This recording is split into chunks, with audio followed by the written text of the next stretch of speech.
a barren Ethiopian landscape under a blazing sun. The drought had lasted for months in Ethiopia. Rivers had shriveled into cracked beds of dust, and the once green hills now lay covered in brittle brown grass. The sky above seemed like a cruel joke, brilliant blue and cloudless, stretching endlessly without promise of rain. Villages that once echoed with laughter now moved in slow silence, where every step stirred up tiny storms of red dust. In a small hut made of mud and straw lived Amina and her 6-year-old son Dawit. The boy's lips were dry and cracked, and his eyes dull from thirst. Amina's clay pot, once filled from the nearby river, now carried only a trembling trickle at the bottom. She held it in her hands as though cradling life itself. It was all she had left. Amina's husband had left months earlier to search for food and water in distant towns, but he had not returned. Each day, Amina woke with the weight of two truths: her boy's hunger and the emptiness of their home. She had survived on almost nothing, drinking only enough to keep herself moving, saving the rest for Dawit. But now the pot was nearly dry. She tilted it, and a single drop rolled at the bottom like a diamond of survival. Her hands shook as she realized that this was not just water. It was the difference between her son's tomorrow and his slow fading away. That night, Dawit coughed in his sleep, his little body trembling with weakness. Amina sat awake, staring at the clay pot. She pressed her hand against her chest, her throat burning, her body heavy with exhaustion. The voice of reason whispered that she needed strength too, that if she died, who would carry Dawit forward? But another voice, the deeper one that only mothers hear, answered more powerfully. Dawit's breath, his warmth beside her, mattered more than her pain. With resolve hardening in her chest, Amina tipped the pot carefully, caught the last drop on her fingertip, and placed it gently on Dawit's lips. The boy stirred, his tongue moving weakly to capture the moisture. A sigh of relief escaped his body. Small but steep, Amina leaned back, her eyes closing. The fire in her throat burned stronger, but her heart eased. She had made her choice. For hours, she lay awake in silence, her body weakening. The hut seemed to press in on her, every sound louder, every heartbeat slower. But she thought of Dawit's smile when he was strong, his laughter that once filled their small home.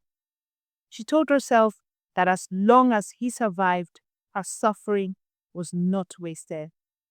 Morning came with dust carried by a dry wind. As Amina stirred weakly, she heard something unusual outside, footsteps, heavy and deliberate. She thought perhaps her husband had returned, but the figure who appeared in the doorway was not him.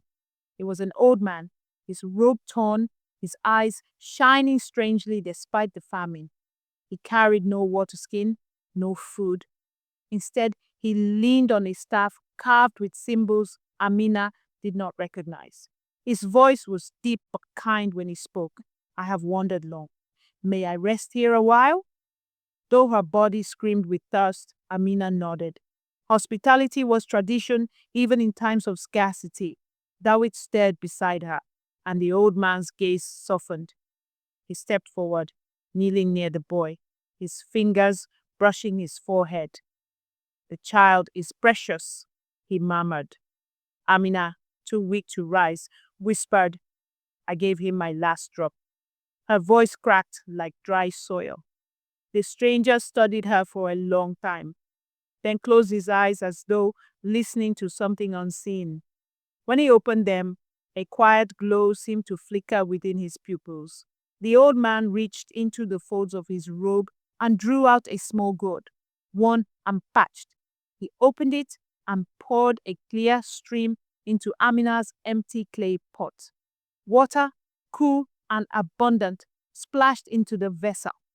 Amina gasped, thinking it a trick of her thirst. But Dawit's widening eyes proved it real. The stranger looked at her and said, "This water is given not because you asked, but because you gave." The earth itself listens to sacrifice.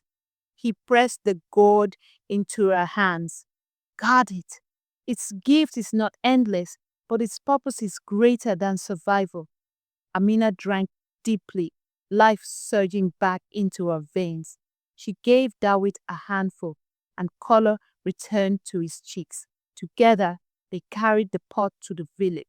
The neighbors, gaunt and weary, stared in disbelief as water poured freely. Children ran to her side, and women cupped the liquid in their trembling hands. Soon, word spread across the land that Amina, the mother who gave her last drop to her son, had been blessed with a god of life. With careful sharing, the village revived. Crops began to grow in hidden patches, and hope returned where despair had nearly won. But Amina soon realized the water was not infinite. Each time she poured, the gourd grew lighter. She worried what would happen when it ran dry. One night, the old man returned in a dream, his voice like a whisper of wind. The water's end is not death, it is a seed.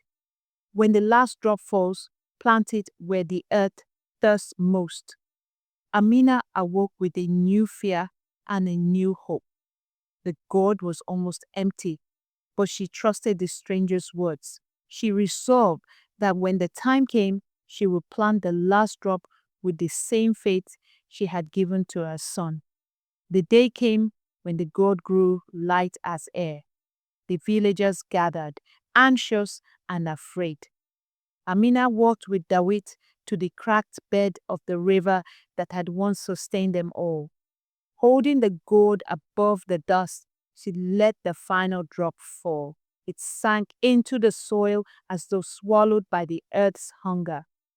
At first, nothing happened. Then, slowly, the ground trembled. From the crack where the drop had fallen, a spring burst forth, clear and endless. Cheers and tears erupted from the people. Amina fell to her knees, holding Dawit, her heart full. She had given her last drop twice, and both times it had brought life where death was certain.